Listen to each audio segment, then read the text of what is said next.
ಓಂ ಶಾಂತಿ ಸಾಕಾರ ಆಗಲಿ. ಇಂದಿನ ಡೇಟ್ ಆಗಿದೆ 30/5/26. मीठे बच्चे, अपना सब कुछ ईश्वरीय सेवा में सफल कर ಭವಿಷ್ಯ ಬನಾ लो क्योंकि मौत सिर पर है. ತಂದೆ ತಿಳಿಸ್ತಾರೆ, ಮಧುರಾದ ಮಕ್ಕಳೇ, ತಮ್ಮದೆಲ್ಲವನ್ನೂ ಸಹ ಈಶ್ವರೀಯ ಸೇವೆಯಲ್ಲಿ ತೊಡಗಿಸಿ ಸಫಲ ಮಾಡಿಕೊಳ್ಳಿ, ಭವಿಷ್ಯತ್ತನ್ನು ತಯಾರು ಮಾಡಿಕೊಳ್ಳಿ. ಯಾಕೆಂದರೆ ಮೃತ್ಯು ತಲೆ ಮೇಲೆ ನಿಂತಿದೆ. ಪ್ರಶ್ನೆಯಾಗಿದೆ, ज्ञान सुनते हुए भी बच्चों में उसकी धारणा क्यों नहीं होती? ಜ್ಞಾನ ಕೇಳ್ತಿದ್ರೂ ಸಹ ಮಕ್ಕಳಲ್ಲಿ ಅದರ ಧಾರಣೆ ಯಾಕಾಗೋದಿಲ್ಲ? ಉತ್ತರ ಆಗಿದೆ, क्योंकि विचार सागर मंथन करना नहीं आता. बुद्धियोग देह और देह के संबंधों में लटका हुआ है. ಯಾಕೆಂದರೆ ವಿಚಾರ ಸಾಗರ ಮಂಥನ ಮಾಡೋದು ಬರೋದೇ ಇಲ್ಲ. ಬುದ್ಧಿಯೋಗ ದೇಹ ಮತ್ತೆ ದೇಹದ ಸಂಬಂಧಗಳಲ್ಲೇ ಸಿಕ್ಕಾಕೊಂಡಿರುತ್ತೆ. ಪಹಲೆ ಜಬ್ ಬುದ್ಧಿ ಸೆ ಮೋಹ ನಿಕ್ಲೆ ತಬ್ ಕುछ ಧಾರಣಾ. ಮೊದಲು ಯಾವಾಗ ಬುದ್ಧಿಯಿಂದ ಮೋಹ ಹೋಗುತ್ತೆ ಆಗ ಏನಾದರೂ ಧಾರಣೆಯಾಗುತ್ತೆ. मोह ऐसी चीज है जो एकदम बंदर बना देती. इसलिए बाप बच्चों को पहले पहले वायदा याद दिला, देह सहित देह के सब संबंधों को बोलो मुझे याद. ಮೋಹ ಅಂತ ವಸ್ತು ಆಗಿದೆ, ಏಕ್ದಮ್ ಕೋತಿಯ ಸಮಾನ ಮಾಡ್ಬಿಡೋದು. ಅದಕ್ಕೋಸ್ಕರ ತಂದೆ ಮಕ್ಕಳಿಗೆ ಮೊಟ್ಟ ಮೊದಲು ವಾಯ್ದಾ ನೆನಪು ಮಾಡಿಸ್ತಿದ್ದಾರೆ. ದೇಹ ಸಹಿತ ದೇಹದ ಎಲ್ಲ ಸಂಬಂಧಗಳನ್ನು ಮರೆತು ನನ್ನ ಒಬ್ಬನನ್ನ ನೆನಪು ಮಾಡಿ. ಹಾಡಾಗಿದೆ, ಬೋಲಾನಾಥ್ ಸೆ ನಿರಾಲ ಕೊಯಿನಿ. ಮುಗ್ಧನಾದ ತಂದೆಗಿಂತ ಅತೀತವಾದವರು ಯಾರೂ ಇಲ್ಲ. ಓಂ ಶಾಂತಿ. बाप बैठ समझाते, अब बच्चों को ये तो अच्छी तरह मालूम है कि बेहद के बाबा को ही कहा जाता बिगड़ी को बनाने वाले. ತಂದೆ ಕುತ್ಕೊಂಡು ತಿಳಿಸ್ತಾರೆ, ಈಗ ಮಕ್ಕಳಿಗೆ ಇದಂತೂ ಬಹಳ ಚೆನ್ನಾಗಿ ಅರಿವಾಗಿದೆ. ಅನಂತವಾದ ತಂದೆಗೆ ಹೇಳಲಾಗತ್ತೆ, ಕೆಟ್ಟೋಗಿರೋದನ್ನ ಸರಿಪಡಿಸುವಂತವರು.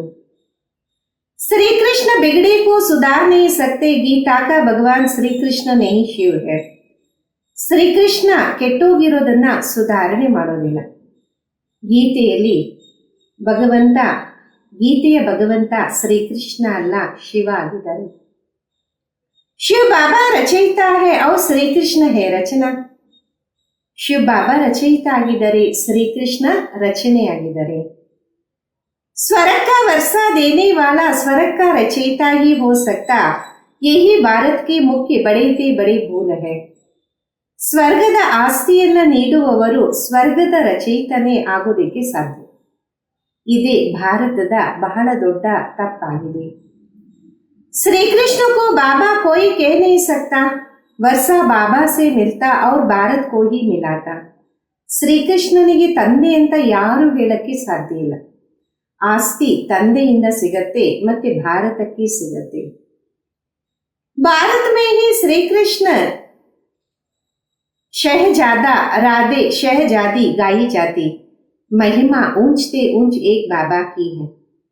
ಭಾರತದಲ್ಲಿ ಶ್ರೀಕೃಷ್ಣನಿಗೆ ರಾಜಕುಮಾರ, ರಾಧೆಗೆ ರಾಜಕುಮಾರಿ ಅಂತ ಗಾಯನ ಮಾಡಲಾಗುತ್ತೆ.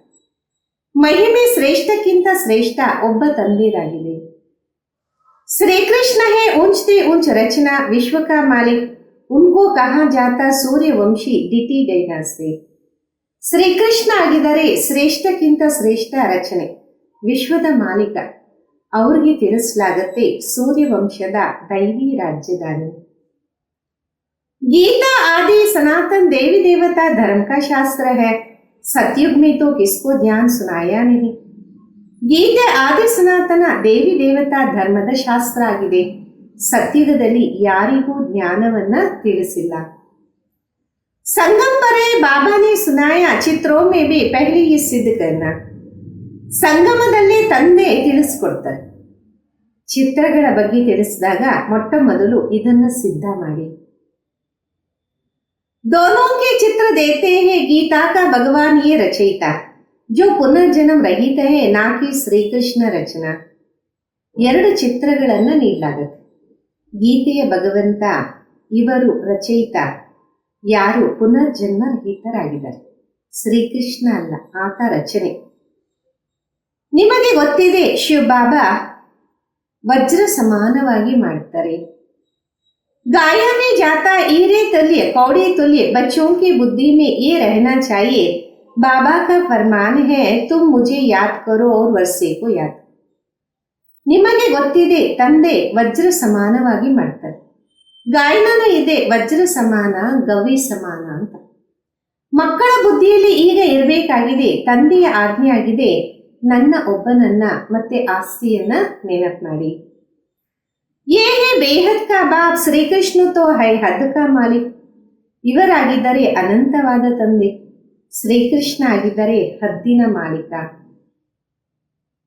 बल विश्व का राजा बनता शिव बाबा तो राजा नहीं है ना.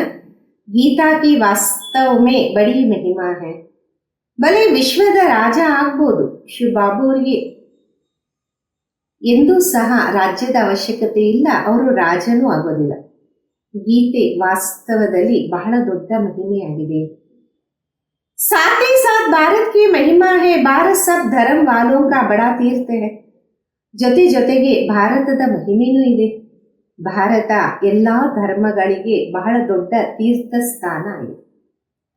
सिर्फ कृष्ण का नाम डालने के कारण सारा महत्व उड़ा दिया, उस कारण ही भारत कौरी तुल्य बने.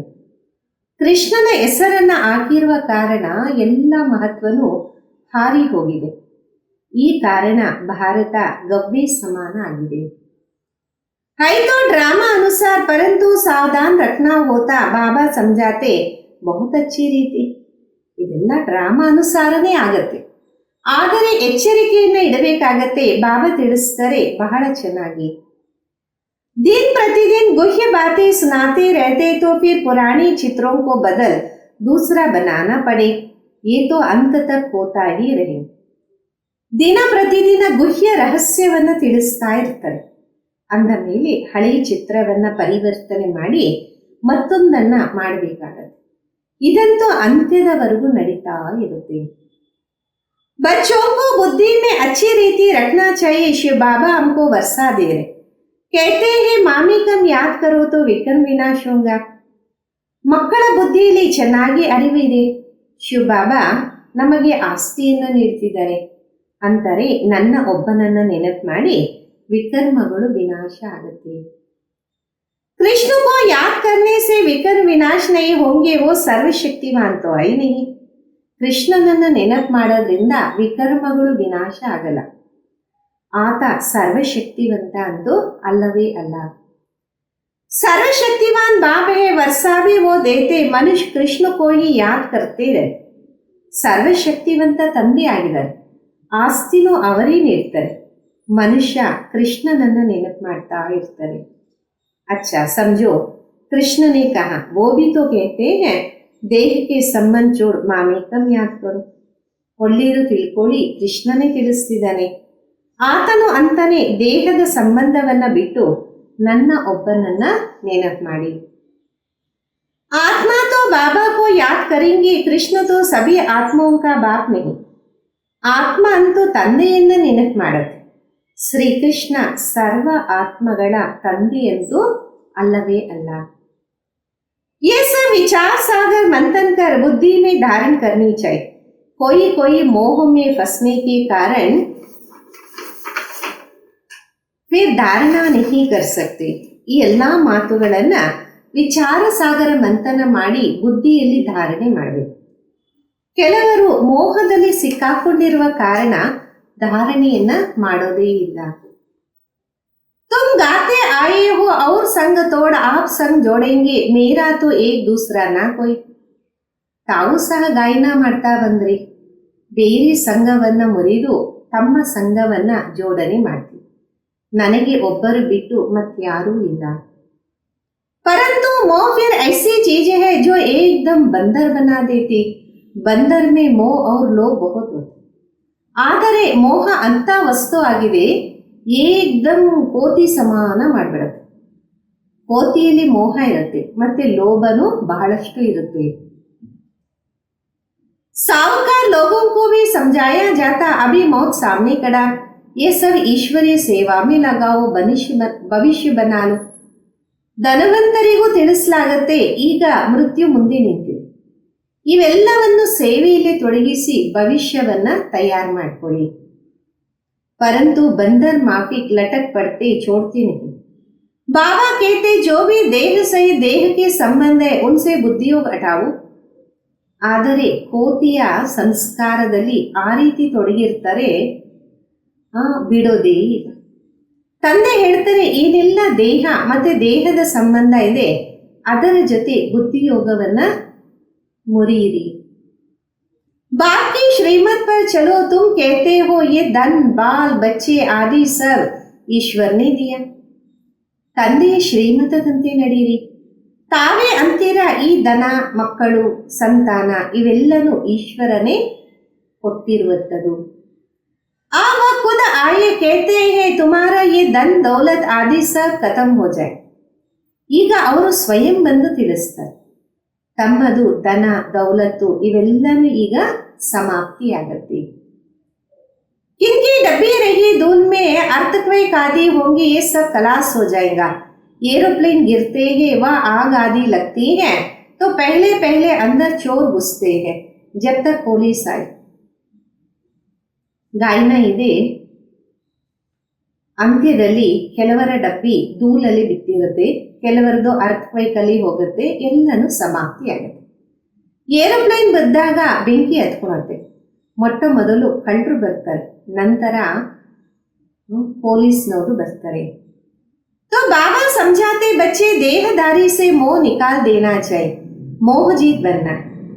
ತಂದೆ ತಿಳಿಸ್ಕೊಡ್ತಾರೆ ಮಕ್ಕಳೇ ದೇಹದಾರಿಗಳಿಂದ ಮೋಹವನ್ನ ತೆಗೆದಾಕಿ ಮೋಹಜೀತರಾಗಿ.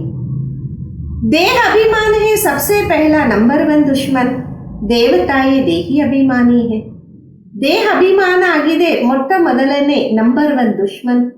ದೇವತೆಗಳು ಆತ್ಮ ಅಭಿಮಾನಿಯಾಗಿರ್ತಾರೆ. देह अभिमान आने से ही विकार में फंसते, तुम आधा कल्प देह अभिमान में रहते हो. ದೇಹದ ಅಭಿಮಾನದಲ್ಲಿ ಬಂದಾಗ ತಾವು ವಿಕಾರದಲ್ಲಿ ಸಿಕ್ಕಾಕೊಂತೀರ, ತಾವು ಅರ್ಧ ಕಲ್ಪ ದೇಹದ ಅಭಿಮಾನದಲ್ಲೇ ಇರ್ತೀರ. आप देही अभिमानी होने की प्रैक्टिस करनी है. जो भी मनुष्य मात्र है बिल्कुल ही इन बातों को ना जानते हैं ना परमात्मा को जानते. ಈಗ ಆತ್ಮಿಕ ಸ್ಥಿತಿಯಲ್ಲಿ ಇರುವ ಅಭ್ಯಾಸವನ್ನ ಮಾಡಬೇಕು. ಯಾರೆಲ್ಲ ಮನುಷ್ಯ ಮಾತ್ರರಿದ್ದಾರೆ ಅವರಿಗೆ ಈ ಮಾತುಗಳ ಅರಿವಿಲ್ಲ, ತಂದೆಯ ಬಗ್ಗೆನೂ ಜ್ಞಾನ ಇಲ್ಲ. बात क्या है, परमात्मा क्या है, आत्मा कितना जन्म लेती, कैसे पाठ बजाते, हम एक्टर से ये किसको पता नहीं, इसलिए अर्फन निधन के कहा जाता. ಆತ್ಮ ಅಂದರೆ ಏನು, ಪರಮಾತ್ಮ ಅಂದರೆ ಏನು, ಆತ್ಮ ಎಷ್ಟು ಜನ್ಮವನ್ನ ಪಡೆಯುತ್ತೆ, ಯಾವ ರೀತಿ ಪಾತ್ರವನ್ನ ಅಭಿನಯ ಮಾಡುತ್ತೆ, ನಾವೆಲ್ಲ ಪಾತ್ರಧಾರಿಯಾಗಿದ್ದೀವಿ, ಇದು ಯಾರಿಗೂ ಗೊತ್ತಿಲ್ಲ. ಅದಕ್ಕೋಸ್ಕರ ಅನಾಥರು ಅಂತ ಹೇಳಲಾಗತ್ತೆ. वो तो कह देते आत्मा ज्योति में लीन हो जाती, परंतु आत्मा तो अविनाशी है ना. ಅವರಂತೂ ಹೇಳ್ಬಿಡ್ತಾರೆ ಆತ್ಮ ಜ್ಯೋತಿಯಲ್ಲಿ ಲೀನ ಆಗತ್ತೆ ಅಂತ, ಆದರೆ ಆತ್ಮ ಅಂತೂ ಅವಿನಾಶಿಯಾಗಿದೆ ಅಲ್ಲ. आत्मा में ही 84 जन्म का पाठ नूंदा है, कहते भी हैं आत्मा स्टार है, फिर भी समझते नहीं. ಆತ್ಮದಲ್ಲೇ 84 ಜನ್ಮದ ಪಾತ್ರ ಫಿಕ್ಸ್ ಇದೆ ಅಂತಾರೆ, ಆತ್ಮ ನಕ್ಷತ್ರ ಸಮಾನ, ಆದರೆ ಅರ್ಥ ಮಾಡ್ಕೊಳಲ್ಲ. आत्मा सो परमात्मा कह देते, बाप को बिल्कुल जानते ही नहीं. ಆತ್ಮನೇ ಪರಮಾತ್ಮ ಅಂದ್ಬಿಡ್ತಾರೆ, ತಂದೆಯನ್ನ ಬಿಲ್ಕುಲ್ ಅರ್ಥ ಮಾಡ್ಕೊಳಲ್ಲ. आत्मा के लिए भी कहते भ्रुकुटी के बीच में सितारा चमकता, परमात्मा के लिए तो कुछ बताते नहीं. ಆತ್ಮಕ್ಕೋಸ್ಕರ ತಿಳಿಸಲಾಗತ್ತೆ ಭ್ರುಕುಟಿಯ ಮಧ್ಯದಲ್ಲಿ ಒಳೆಯುವಂತಹ ನಕ್ಷತ್ರ, ಪರಮಾತ್ಮನಿಗೋಸ್ಕರ ಏನು ತಿಳಿಸೋದಿಲ್ಲ. उनको परम आत्मा कहा जाता, वो भी परम धाम में रहते, वो भी बिंदु है ना. ಅವರಿಗೆ ಪರಮ ಆತ್ಮ ಅಂತಾರೆ, ಅವರು ಪರಂಧಾಮದಲ್ಲಿ ಇರ್ತಾರೆ, ಅವರು ಬಿಂದು ಆಗಿದ್ದಾರೆ. सिर्फ पुनर्जन्म रहित है, आत्माएं पुनर्जन्म में आते. परमात्मा के लिए कहा जाता ज्ञान का सागर, आनंद का सागर, पवित्रता का सागर है. ಅವರು ಪುನರ್ಜನ್ಮ ರಹಿತರಾಗಿದ್ದಾರೆ. ಆತ್ಮಗಳೆಲ್ಲ ಪುನರ್ಜನ್ಮದಲ್ಲಿ ಬರುತ್ತೆ. ಪರಮಾತ್ಮನಿಗೋಸ್ಕರ ಹೇಳಲಾಗತ್ತೆ, ಜ್ಞಾನ ಸಾಗರ, ಆನಂದ ಸಾಗರ, ಪವಿತ್ರತೆಯ ಸಾಗರರಾಗಿದ್ದಾರೆ. देवताओं को ये वर्षा किसने दिया? बाबा ने। सर्वगुण संपन्न, 16 कला संपूर्ण इन देवताओं जैसे अभी कोई है नहीं. ದೇವತೆಗಳಿಗೆ ಈ ಆಸ್ತಿಯನ್ನು ಯಾರು ಕೊಟ್ಟರು? ತಂದೆ. ಸರ್ವಗುಣ ಸಂಪನ್ನ, 16 ಕಲಾ ಸಂಪೂರ್ಣ ಈ ದೇವತೆಗಳ ರೀತಿ ಈಗ ಯಾರೂ ಇಲ್ಲ. उनको ये वर्षा किससे मिला? ये कोई को पता नहीं. बाबा ही आकर समझाते, उनको ही ज्ञान का सागर कहा जाए. ಅವರಿಗೆ ಈ ಆಸ್ತಿ ಎಲ್ಲಿಂದ ಸಿಕ್ತು? ಯಾರಿಗೂ ಗೊತ್ತಿಲ್ಲ. ತಂದೆನೇ ಬಂದು ತಿಳಿಸ್ಕೊಡ್ತಾರೆ, ಅವರಿಗೆ ಜ್ಞಾನ ಸಾಗರ ಅಂತ ಹೇಳಲಾಗುತ್ತೆ. इस समय आकर ज्ञान देते, फिर प्रायलोप हो जाता, फिर होती भक्ति, उसको ज्ञान नहीं कहा जाता. ಈ ಸಮಯದಲ್ಲಿ ಬಂದು ಜ್ಞಾನವನ್ನ ನೀಡ್ತಾರೆ, ನಂತರ ಇದು ಪ್ರಾಯಲೋಪ ಆಗುತ್ತೆ, ಮತ್ತೆ ಭಕ್ತಿ ಇರುತ್ತೆ, ಅದಕ್ಕೆ ಜ್ಞಾನ ಅಂತ ಹೇಳಕ್ಕಾಗಲ್ಲ. ज्ञान से तो सद्गति होती, जब दुर्गति हो तब सर्व का सद्गति दाता ज्ञान का सागर आवे. ಜ್ಞಾನದಿಂದ ಸದ್ಗತಿ ಆಗತ್ತೆ, ಯಾವಾಗ ದುರ್ಗತಿ ಆಗತ್ತೆ ಆಗ ಸರ್ವರ ಸದ್ಗತಿ ದಾತ ಜ್ಞಾನ ಸಾಗರ ಬರ್ತಾರೆ. बाबा ये हाकर ज्ञान स्नान कराते, ये तो पानी का स्नान है, उससे सद्गति हो नहीं पाता. ತಂದೆನೇ ಬಂದು ಜ್ಞಾನ ಸ್ನಾನವನ್ನ ಮಾಡಿಸ್ತಾರೆ, ಅಲ್ಲಂತೂ ನೀರಿನ ಸ್ನಾನ ಆಗತ್ತೆ, ಅದರಿಂದ ಸದ್ಗತಿಯಂತೂ ಸಿಗೋದಿಲ್ಲ. ये थोड़ी बात भी धारण करनी चाहिए. मनुष्य जो अच्छे अच्छे चित्र है वो बड़े होने चाहिए, जो कोई अच्छी ರೀತಿ समझ जाए. ಈ ಸ್ವಲ್ಪ ವಿಷಯನೂ ಧಾರಣೆ ಮಾಡಬೇಕು. ಮುಖ್ಯವಾದ ಒಳ್ಳೊಳ್ಳೆ ಚಿತ್ರಗಳು, ಅದನ್ನ ದೊಡ್ಡದಾಗಿ ಮಾಡಬೇಕು, ಬಹಳ ಚೆನ್ನಾಗಿ ಅದರ ಬಗ್ಗೆ ತಿಳಿಸ್ಕೊಡ್ಬೇಕಾಗಿದೆ. ಅಕ್ಷರ ಬಡೆ ಅಚ್ಚೆ ಹೋ, ಚಿತ್ರ ಬನಾನೆ ವಾಲೋ ಕೋ ಯೇ ಬುದ್ಧಿ ಮೇ ರಖನಾ ಚಾಹಿಯೆ. ಅಕ್ಷರ ಬಹಳ ಚೆನ್ನಾಗಿರಬೇಕು, ಚಿತ್ರಗಳನ್ನ ತಯಾರು ಮಾಡೋರ ಬುದ್ಧಿಯಲ್ಲೂ ಇರಬೇಕಾಗಿದೆ. किसी को भी बुलाना, निमंत्रण देकर के आकर परम पिता परमात्मा का परिचय दो और भविष्य 21 जन्म के लिए बाबा से वर्षा. ಯಾರಿಗಾದರೂ ಕರೀಬಹುದಾಗಿದೆ, ನಿಮಂತ್ರಣವನ್ನ ನೀಡಿ ಪರಂಪಿತ ಪರಮಾತ್ಮನ ಪರಿಚಯವನ್ನ ಪಡೆಯಿರಿ, ಮತ್ತೆ ಭವಿಷ್ಯತ್ತು 21 ಜನ್ಮಕ್ಕೋಸ್ಕರ ತಂದೆಯಿಂದ ಆಸ್ತಿಯನ್ನ ಪಡೆಯಿರಿ. भाइयों बहनों, पारलौकिक बाबा से बेहद का सुख का स्वराज कैसे मिलता, सो आकर समझो. ಸಹೋದರ ಸಹೋದರಿಯರೇ, ಪಾರಲೌಕಿಕ ತಂದೆಯಿಂದ ಅನಂತವಾದ ಸುಖದ ಸ್ವರಾಜ್ಯ ಯಾವ ರೀತಿ ಸಿಗತ್ತೆ, ಬಂದು ತಿಳ್ಕೊಳ್ಳಿ. बेहद के बाबा से वर्षा पाना सीखो, इसमें डरने की कोई बात नहीं. बुलाते रहते ए पतित पावन आओ. ಅನಂತವಾದ ತಂದೆಯಿಂದ ಆಸ್ತಿ ಪಡೆಯುವುದನ್ನು ಕಲಿಯಿರಿ, ಇದರಲ್ಲಿ ಭಯಪಡುವ ಮಾತೇ ಇಲ್ಲ. ಕರೀತಾ ಇರ್ತಾರೆ, ಏ ಪತಿತ ಪಾವನ ಬನ್ನಿ. बाप भी कहते, काम महाशत्रु, पावन दुनिया में जाना है तो पवित्र जरूर बनना. ತಂದೆಯನ್ನು ತಿಳಿಸ್ಕೊಡ್ತಾರೆ, ಕಾಮ ಮಹಾಶತ್ರು ಆಗಿದೆ, ಪಾವನ ಪ್ರಪಂಚದಲ್ಲಿ ಹೋಗ್ಬೇಕು ಅಂದ್ರೆ ಪವಿತ್ರ ಖಂಡಿತ ಆಗ್ಬೇಕಾಗಿದೆ.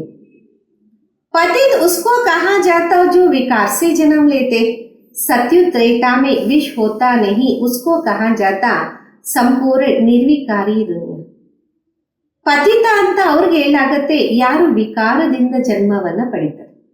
ಸತ್ಯುಗ ತ್ರೈತಾಯುಗದಲ್ಲಿ ವಿಷ ಇರೋದೇ ಇಲ್ಲ, ಅವರಿಗೆ ತಿಳಿಸಲಾಗತ್ತೆ ಸಂಪೂರ್ಣ ನಿರ್ವಿಕಾರಿ ಪ್ರಪಂಚ.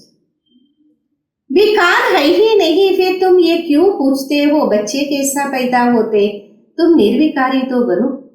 ವಿಕಾರನೇ ಇರೋದಿಲ್ಲ ಅಂದ ಮೇಲೆ ತಾವು ಯಾಕೆ ಕೇಳ್ತೀರಾ, ಮಕ್ಕಳು ಯಾವ ರೀತಿ ಜನ್ಮವನ್ನ ಪಡಿತಾರೆ, ತಾವು ನಿರ್ವಿಕಾರಿಯಾಗಿ. ಬಚ್ಚಾ ಜೈಸಾ ಹೋನಾ ಹೋಂಗಾ ವೈಸಾ ಹೋಂಗಾ, ತುಮ್ ಯೇ ಪೂಚ್ತೆ ಹಿ ಕ್ಯೂ ಹೋ. ಮಗು ಯಾವ ರೀತಿ ಜನ್ಮ ಪಡಿಬೇಕು ಅದೇ ರೀತಿ ಆಗತ್ತೆ, ಇದನ್ನ ತಾವು ಯಾಕೆ ಕೇಳ್ತೀರಾ. तुम बाबा को याद करो तो जन्म जन्मांतर के विकर्म विनाश हो जाए, ये है ही ಪಾಪ ಆತ್ಮೋं की दुनिया. ತಾವು ತಂದೆಯನ್ನ ನೆನಪು ಮಾಡಿದಾಗ ಜನ್ಮ ಜನ್ಮಾಂತರದ ವಿಕರ್ಮಗಳು ವಿನಾಶ ಆಗತ್ತೆ, ಇದಾಗಿದೆ ಪಾಪಾತ್ಮಗಳ ಪ್ರಪಂಚ. वो है पुण्य आत्माओं की दुनिया, ये अच्छी ರೀತಿ ಬುದ್ಧಿ ಮೇ ಬಿಟ್ಟಾನ. ಅದಾಗಿದೆ ಪುಣ್ಯ ಆತ್ಮಗಳ ಪ್ರಪಂಚ. ಇದನ್ನ ಬಹಳ ಚೆನ್ನಾಗಿ ಬುದ್ಧಿಯಲ್ಲಿ ಕೂರಿಸಿ. भक्ति का फल भगवान आकर देते, बाप ही सर्व की सद्गति कर स्वर्ग का मालिक बनाते. ಭಕ್ತಿಯ ಫಲ ಭಗವಂತ ಬಂದು ನೀಡುತ್ತಾರೆ. ತಂದೆನೇ ಸರ್ವರ ಸದ್ಗತಿಯನ್ನ ಮಾಡ್ತಾರೆ, ಸ್ವರ್ಗದ ಮಾಲೀಕರಾಗಿ ಮಾಡ್ತಾರೆ. बाप कहते अब पवित्र बनो, मामी कम याद करो, ये है महामंत्र, बाबा से वर्षा जरूर मिलेगा. ತಂದೆ ತಿಳಿಸ್ತಾರೆ, ಈಗ ಪವಿತ್ರರಾಗಿ ನನ್ನ ಒಬ್ಬನನ್ನ ನೆನಪು ಮಾಡಿ, ಇದಾಗಿದೆ ಮಹಾಮಂತ್ರ, ತಂದೆಯಿಂದ ಆಸ್ತಿ ಖಂಡಿತ ಸಿಗತ್ತೆ. बाप कहते तुम मुझे याद करो, तुम सतो प्रधान बन जाएंगे, सीढ़ी पर समझाना. ತಂದೆ ತಿಳಿಸ್ತಾರೆ, ತಾವು ನನ್ನನ್ನ ನೆನಪು ಮಾಡಿ, ಆಗ ತಾವು ಸತೋ ಪ್ರಧಾನರಾಗ್ತೀರಾ. ಮೆಟ್ಲು ಚಿತ್ರದ ಬಗ್ಗೆ ತಿಳಿಸ್ಕೊಡಿ. दिन प्रतिदिन हर चीज सुधरती जाती, इसमें क्लियर कर लिखना चाहिए. ದಿನ ಪ್ರತಿದಿನ ಪ್ರತಿ ವಸ್ತು ಪರಿವರ್ತನೆ ಆಗ್ತಾ ಇರುತ್ತೆ, ಇದರಲ್ಲಿ ಸ್ಪಷ್ಟೀಕರಣ ಮಾಡಿ ಬರೀಬೇಕಾಗಿದೆ. ब्रह्मांड द्वारा आदि सनातन देवी देवता धर्म की स्थापना. जब आदि सनातन देवी देवता धर्म था तो और कोई धर्म नहीं था. ಬ್ರಹ್ಮನ ಮುಖಾಂತರ ಆದಿ ಸನಾತನ ದೇವಿ ದೇವತಾ ಧರ್ಮದ ಸ್ಥಾಪನೆ. ಯಾವಾಗ ಆದಿ ಸನಾತನ ದೇವಿ ದೇವತಾ ಧರ್ಮ ಇತ್ತು, ಆಗ ಮತ್ಯಾವುದೇ ಧರ್ಮ ಇರೋದೇ ಇಲ್ಲ.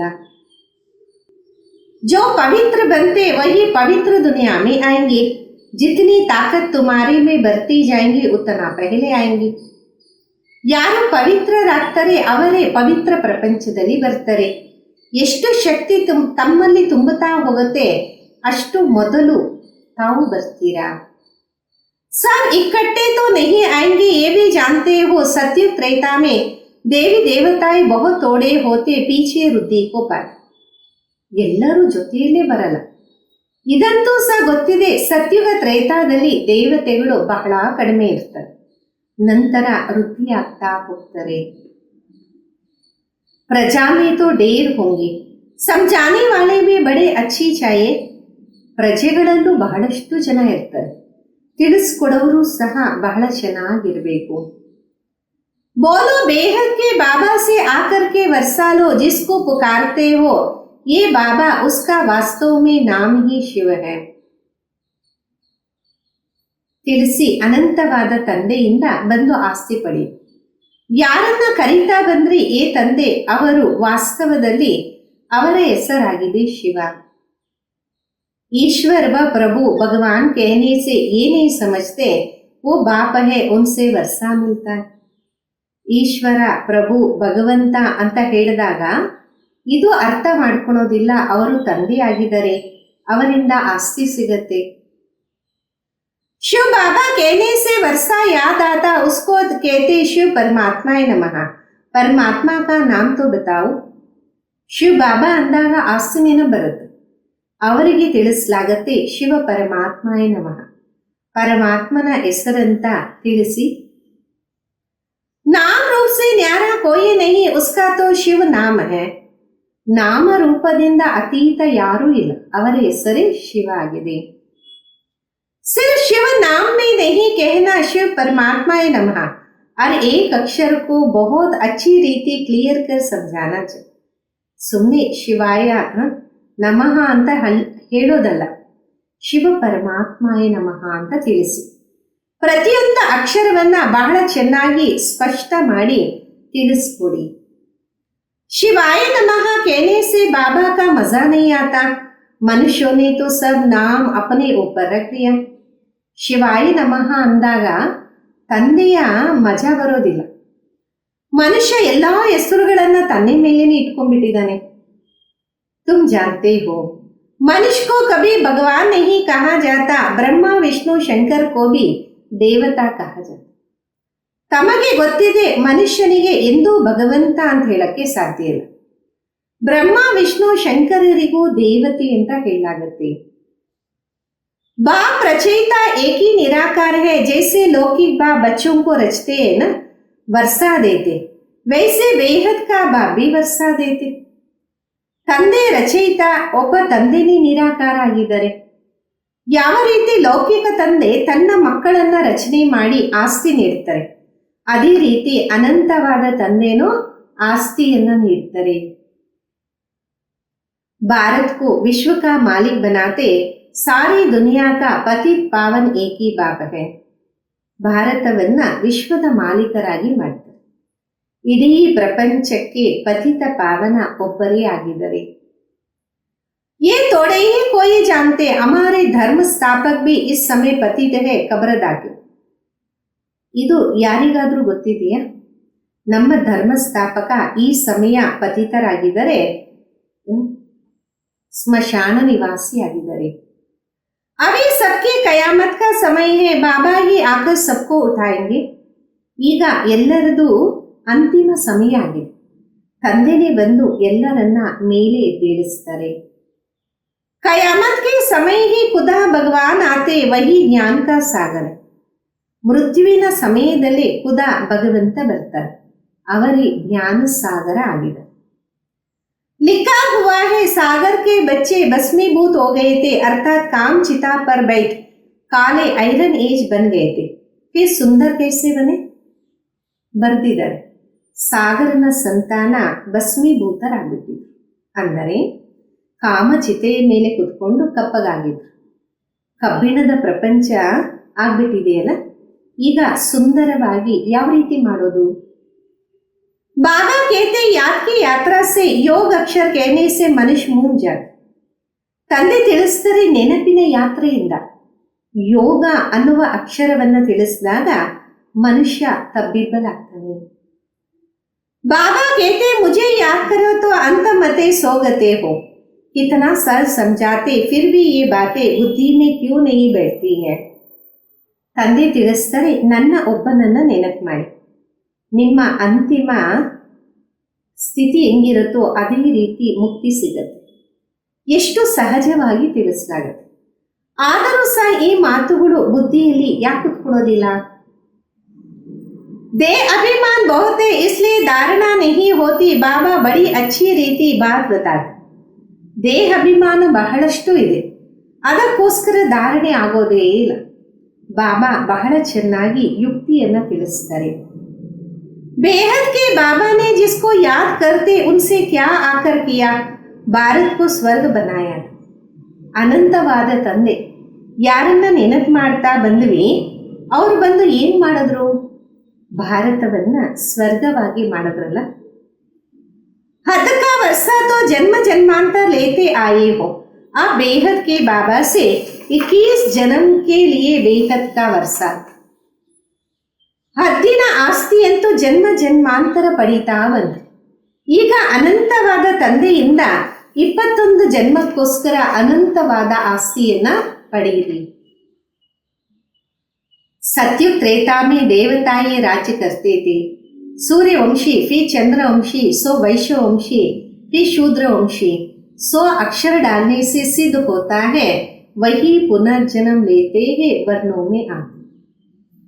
ಸತ್ಯುಗ ತ್ರೇತಾದಲ್ಲಿ ದೇವತೆಗಳು ರಾಜ್ಯವನ್ನ ಮಾಡ್ತಿದ್ರು. ಸೂರ್ಯವಂಶಿ, ನಂತರ ಚಂದ್ರವಂಶಿ, ಅವರ ನಂತರ ವೈಶ್ಯವಂಶಿ, ನಂತರ ಶೂದ್ರವಂಶಿ. ಇವರೇ ಅನ್ನುವ ಅಕ್ಷರವನ್ನ ಹಾಕಿದಾಗ ಸ್ಪಷ್ಟ ಆಗತ್ತೆ, ಇವರೇ ಪುನರ್ಜನ್ಮವನ್ನ ಪಡೆದು ವರ್ಣಗಳಲ್ಲಿ ಬರ್ತಾರೆ. ಬಾಪ್ ಸಮझाते तो सबको है, तुम सम्मुख बैठे हो तो खुशी होती है. ತಂದೆ ತಿಳಿಸೋದಂತೂ ಎಲ್ಲರಿಗೂ ಆಗಿದೆ, ತಾವು ಸಮ್ಮುಖದಲ್ಲಿ ಇದ್ದಾಗ ಖುಷಿ ಆಗತ್ತೆ. कोई कोई की तकदीर में नहीं है तो सर्विस करते ही नहीं, सर्विस करेंगे तो नाम होगा ना. ಕೆಲವರ ಅದೃಷ್ಟದಲ್ಲಿ ಇಲ್ಲ, ಅದಕ್ಕೆ ಅವರು ಸೇವೆ ಮಾಡೋದೇ ಇಲ್ಲ. ಸೇವೆ ಮಾಡಿದ್ರನೇ ಹೆಸರಾಗತ್ತಲ್ಲ. ಕೈಗೆ ಬಾಬಾ ಕಿ ಬಚ್ಚಿಯಾ ಕಿತನಿ ಹೋಶಿಯಾರ್ ಹೈ, ಸಬ್ ಕಾಮ್ ಕರ್ತಿ ಅಂತಾರೆ. ತಂದೆಯ ಮಕ್ಕಳು ಎಷ್ಟು ಹುಷಾರಾಗಿದ್ದಾರೆ, ಎಲ್ಲ ಕೆಲಸ ಕಾರ್ಯಗಳನ್ನ ಮಾಡ್ತಾರೆ. हमको स्वर्ग की बादशाही का वर्षा देती, ये माल भी देती है. ये चित्र है अंधों के आगे आईना, इसमें जादू आदि की बात नहीं. ನಮಗೆ ಸ್ವರ್ಗದ ರಾಜ್ಯ ಭಾಗ್ಯದ ಆಸ್ತಿಯನ್ನ ನೀಡ್ತಾರೆ, ನಮಗೆ ಸಾಮಾನನ್ನ ನೀಡ್ತಾರೆ. ಈ ಚಿತ್ರ ಕುರುಡರ ಮುಂದೆ ಕನ್ನಡಿಯಾಗಿದೆ. ಇದರಲ್ಲಿ ಜಾದುವಿನ ಮಾತು ಇಲ್ಲವೇ ಇಲ್ಲ. पवित्रता की मुख्य बात है, समझते ये अंतिम जन्म है, स्वर्ग में चलना है तो पवित्र जरूर बनना. ಪವಿತ್ರತೆದೇ ಮುಖ್ಯವಾದ ಮಾತಾಗಿದೆ. ತಿಳ್ಕೊಂತಾರೆ ಈ ಅಂತಿಮ ಜನ್ಮ ಆಗಿದೆ, ಸ್ವರ್ಗದಲ್ಲಿ ಹೋಗ್ಬೇಕಂದ್ರೆ ಪವಿತ್ರ ಖಂಡಿತ ಆಗ್ಬೇಕಾಗಿದೆ. ವಿನಾಶ ಸಾಮನೆ ಕಡಾ ಹೇ, ಪಾವನ್ ಜರೂರ್ ಬನ್ನ ಪಡ್. ವಿನಾಶ ಮುಂದೆ ನಿಂತಿದೆ, ಪಾವನ ಖಂಡಿತ ಆಗ್ಬೇಕಾಗಿದೆ. सन्यासी घर बार छोड़ते पावन बनने के लिए, बाबा कहते विनाश सामने खड़ा, मुझे याद करो तो बेड़ा पार हो जाए. ಸನ್ಯಾಸಿಗಳು ಮನೆ ಮಠ ಬಿಡ್ತಾರೆ ಪಾವನ ಆಗಕ್ಕೋಸ್ಕರ. ತಂದೆ ತಿಳಿಸ್ತಾರೆ ವಿನಾಶ ಸಮ್ಮುಖದಲ್ಲಿ ಇದೆ, ನನ್ನನ್ನ ನೆನಪು ಮಾಡಿ ಆಗ ತೀರವನ್ನ ಸೇರ್ತೀರಾ. अच्छा, मीठे मीठे सिखलदे बच्चों प्रति माँ पिता बाप दादा का याद प्यार और गुड मॉर्निंग. रूहानी बाप की रूहानी बच्चों को नमस्ते. हम रूहानी बच्चों की रूहानी माता पिता बाप दादा को याद प्यार गुड मॉर्निंग और नमस्ते. धारणेಗೋಸ್ಕರ मुख्य सार, विनाश के पहले अपना सब कुछ सफल करना, ये कयामत का समय है, इसलिए पावन जरूर बन.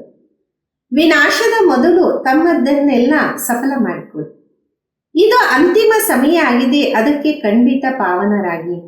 ಎರಡನೇದು, देहदारी से मोह निकाल, मोह जीत बनना. देह अभिमान जो पहला नंबर दुश्मन है, उस पर विजय पानी है. ದೇಹದಾರಿಗಳಿಂದ ಮೋಹವನ್ನ ತೆಗೆದು ಮೋಹ ಜೀತರಾಗಿ. ದೇಹದ ಅಭಿಮಾನ ಮೊದಲನೇ ನಂಬರ್ ದುಶ್ಮನ್ ಆಗಿದೆ, ಅದರ ಮೇಲೆ ವಿಜಯವನ್ನ ಪಡೆಯಿರಿ.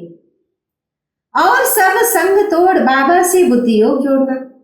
ಬೇರೆ ಸಂಘವನ್ನ ಮರೆದು ಒಬ್ಬ ತಂದೆಯ ಜೊತೆ ಬುದ್ಧಿಯೋಗವನ್ನ ಜೋಡಣೆ ಮಾಡಿ.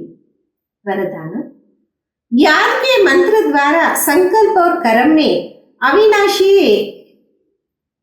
सिद्धि प्राप्त करने वाले सिद्धि स्वरूप भव. ನೆನಪಿನ ಮಂತ್ರದ ಮುಖಾಂತರ ಸಂಕಲ್ಪ ಮತ್ತೆ ಕರ್ಮದಲ್ಲಿ ಅವಿನಾಶಿ ಸಿದ್ಧಿಯನ್ನ ಪ್ರಾಪ್ತಿ ಮಾಡಿಕೊಳ್ಳುವಂತವರು सिद्धि स्वरूप भव. आप बच्चे ऑलमाइटी गवर्नमेंट के मैसेंजर हो, इसलिए कोई से भी डिस्कस करने में अपना टाइम डिस्टर्ब नहीं करना, याद का मंत्र यूज करना. ತಾವು ಮಕ್ಕಳು ಸರ್ವಶಕ್ತಿವಂತನ ಮೆಸೆಂಜರ್ ಆಗಿದೆ, ಅದಕ್ಕೋಸ್ಕರ ಯಾರ ಜೊತೆನೂ ವಾದ ವಿವಾದ ಮಾಡುವ ಅವಶ್ಯಕತೆ ಇಲ್ಲ, ಸಮಯವನ್ನ ವ್ಯರ್ಥ ಮಾಡಬೇಡಿ, ನೆನಪಿನ ಮಂತ್ರವನ್ನ ಉಪಯೋಗ ಮಾಡಿ. जैसे कोई वाणी से व अन्य किसी तरीके से वश नहीं होते तो मंत्र तंत्र करते हैं. ಯಾವ ರೀತಿ ಯಾರಾದರೂ ಬಾಯಿ ಮಾತಿಂದ ಅಥವಾ ಯಾವುದೇ ವಿಧಾನದಿಂದ ವಶರಾಗಿಲ್ಲ ಅಂದ್ರೆ ಮಂತ್ರ ತಂತ್ರವನ್ನ ಮಾಡ್ತಾರೆ. आपके पास आत्मिक दृष्टि का नेत्र और मनमनाभव का मंत्र है, जिससे अपने संकल्पों को सिद्ध कर सिद्धि स्वरूप बन सकते. ತಮ್ಮ ಹತ್ರ ಆತ್ಮಿಕ ದೃಷ್ಟಿಯ ನೇತ್ರ ಮನ್ಮನಾಭವದ ಮಂತ್ರ ಇದೆ, ಇದರಿಂದ ತಾವು ಸಂಕಲ್ಪಗಳ ಸಿದ್ಧಿಯನ್ನ ಮಾಡಿಕೊಂಡು ಸಿದ್ಧಿ ಸ್ವರೂಪರಾಗುವುದಾಗಿದೆ. ಸ್ಲೋಗನ್ ಆಗಿದೆ, ಆಕ್ಷನ್ ಕಾನ್ಶಿಯಸ್ ಕೆ ಬಜಾಯೆ ಸೋಲ್ ಕಾನ್ಶಿಯಸ್ ಬನ್. ಆಕ್ಷನ್ ಕಾನ್ಶಿಯಸ್ ಬದಲಾಗಿ सोल कॉन्शियस आगी.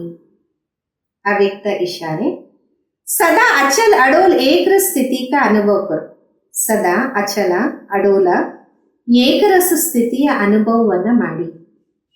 एक रस का अर्थ ये नहीं पुरुषार्थ की रफ्तार सदा एक जैसे हो.